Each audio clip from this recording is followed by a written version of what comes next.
बिस्मिल्लाहिर्रहमानिर्रहीम। आज हम कार्बन टू नाइट्रोजन माइग्रेशन में हाफमान रीअरेंजमेंट पढ़ेंगे। हाफमान रीअरेंजमेंट को हम हाफमान ब्रोमोमाइड डिग्रेडेशन भी कहते हैं। हाफमान ब्रोमोमाइड डिग्रेडेशन इसको इस वजह से है कि इसमें डिग्रेडेशन होती है किस चीज़ की, एमाइड की, और किस में, प्राइमरी एमाइन में।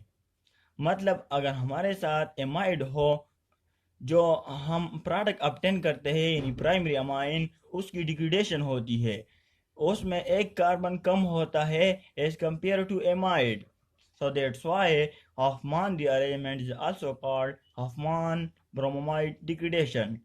अब सबसे पहले हम हॉफमान रीअरेंजमेंट को डिफाइन करते हैं, फिर इसका जो रिएक्शन मैकेनिज्म है उसको डिस्कस करते हैं।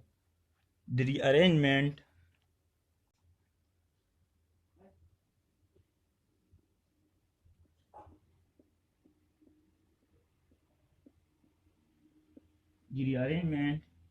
in which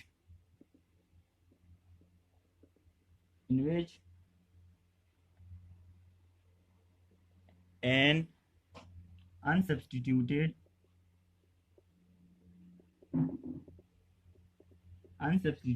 amide is treated with sodium hypobromide NaOBr to give primary amine.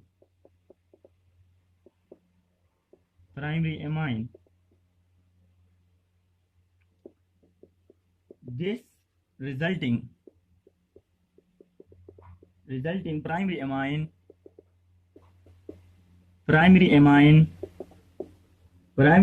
has one carbon less than the starting amide.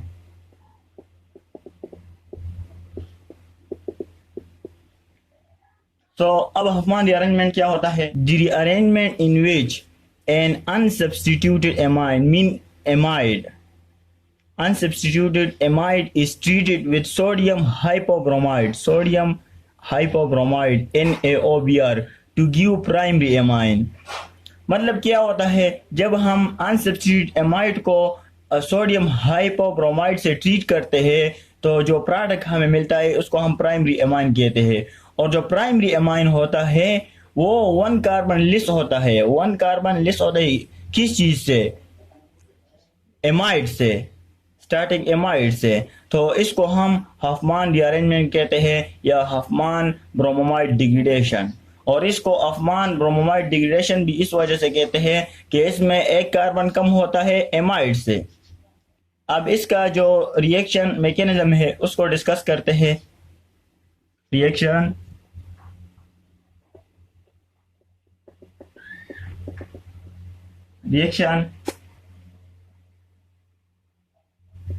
R C double bond ONH2।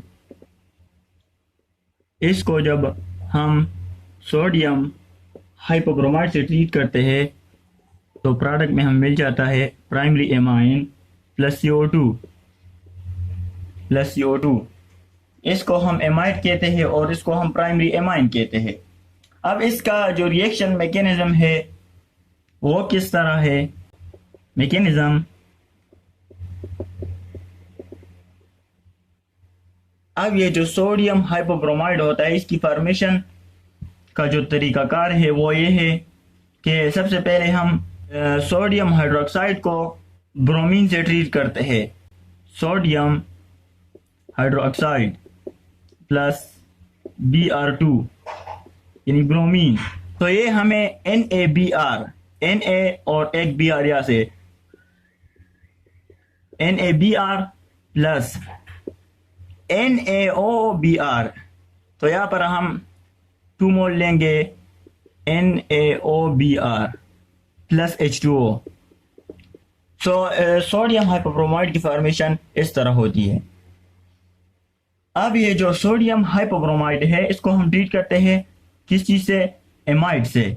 अब फर्स्ट स्टेप में क्या होता है, ये जो एमाइड होता है RC डबल बॉन्ड O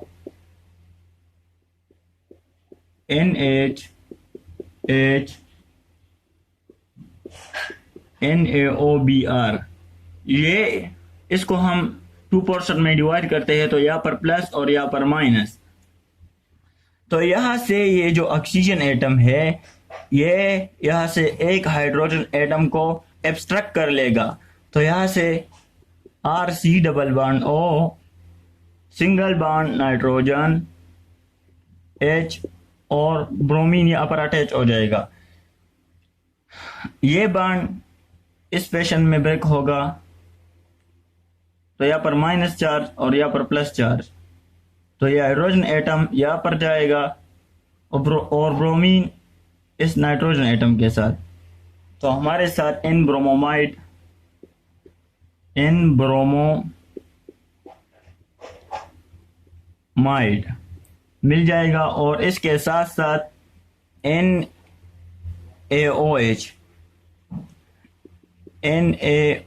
इसकी फॉर्मेशन होगी।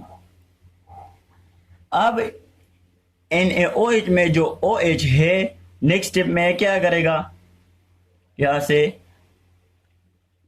RC double bond O NHBr, ये क्या करेगा, अब यहां से ये जो एक प्रोटॉन रह गया है इसको भी एब्स्ट्रैक्ट कर लेगा यहां से, यहाँ पर माइनस और ये बॉन्ड इस डायरेक्शन में ब्रेक होता है।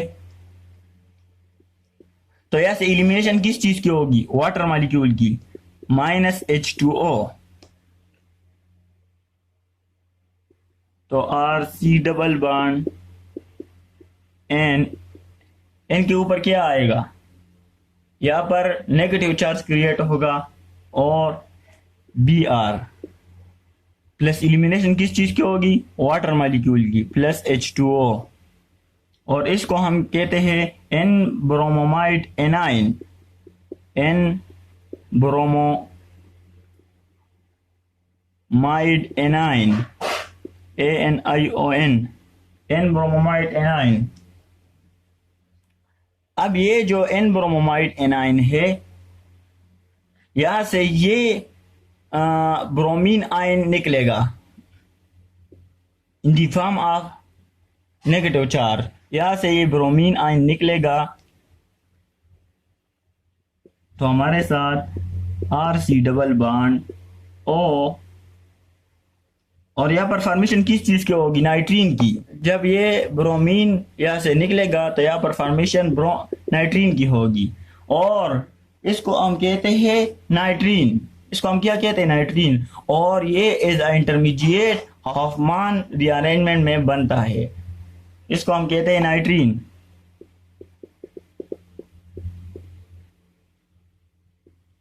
इसको हम क्या कहते हैं, नाइट्रीन। अब यहां से रीअरेंजमेंट रिएक्शन स्टार्ट होती है नाइट्रीन से।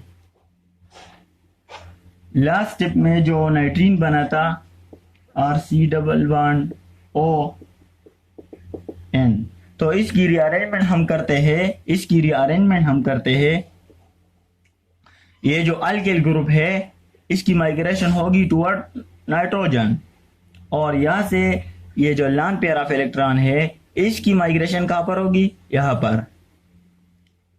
तो R सिंगल बॉन्ड नाइट्रोजन, ये R इस नाइट्रोजन एटम के साथ आ जाएगा, R single bond nitrogen, double bond carbon और डबल बॉन्ड ऑक्सीजन। इसको हम आइसोसाइनेट कहते हैं, आइसोसाइनेट। अब ये जो आइसोसाइनेट है इसकी रिएक्शन हम वाटर से कराते हैं, यानी इसके हाइड्रोलिसिस हम करते हैं, H प्लस OH माइनस। तो अब ये आइसोसाइनेट जो है ये स्टेबल फॉर्म में मौजूद है, तो इस फॉर्म में ये रिएक्शन नहीं करेगा। तो इसको रिएक्टिव बनाने के लिए हम ये बॉन्ड यहाँ पर शिफ्ट करते हैं, तो इस नाइट्रोजन पर नेगेटिव चार्ज और इस कार्बन पर पॉजिटिव चार्ज। तो ये जो नेगेटिव वाला है यानी हाइड्रोक्सिल आयन, ये इस कार्बन पर अटैक कर लेगा और ये जो H+ आयन है ये इस नाइट्रोजन एटम की तरफ शिफ्ट होगा। तो is a result R NH single bond OH into double bond O। अब यहाँ से ऑक्सीजन की इलेक्ट्रॉन विड्राइंग पावर ज़्यादा है, इलेक्ट्रॉन डेंसिटी को अपनी तरफ ज़्यादा खींचता है, तो यहाँ से ये हाइड्रोजन एटम निकलेगा प्लस माइनस और यहाँ पर बैक बॉन्डिंग होगी, यहाँ पर डबल बॉन्ड बनेगा और यहाँ से ये बॉन्ड नाइट्रोजन एटम की तरफ ब्रेक होगा। तो यहाँ पर नेगेटिव चार्ज और यहाँ से ये CO2 के फॉर्म में रिमूव हो जाएगा। R NH+ यहाँ पर नेगेटिव चार्ज प्लस CO2 और यहाँ से जो हाइड्रोजन एटम निकलेगा वो आकर यहाँ पर इस नाइट्रोजन एटम के साथ अटैच हो जाएगा। तो यहाँ पर प्राइमरी एमाइन, इसको हम इस तरह भी लिख सकते हैं RNH2 प्लस CO2, तो इसको हम कहते हैं प्राइमरी एमाइन। अब यहाँ पर आप लोग देख सकते हैं कि जो हमने एमाइड लिया था, amide RC double bond NH2 और जो प्रोडक्ट ऑब्टेन हुआ है एमाइड, इन दोनों में डिफरेंस क्या है कि इस एमाइड में एक कार्बन ज्यादा है और इस प्राइमरी एमीन में एक कार्बन कम है as compare to amide. So that's why Hofmann rearrangement is also called Hofmann bromamide degradation. So this is all about Hofmann rearrangement.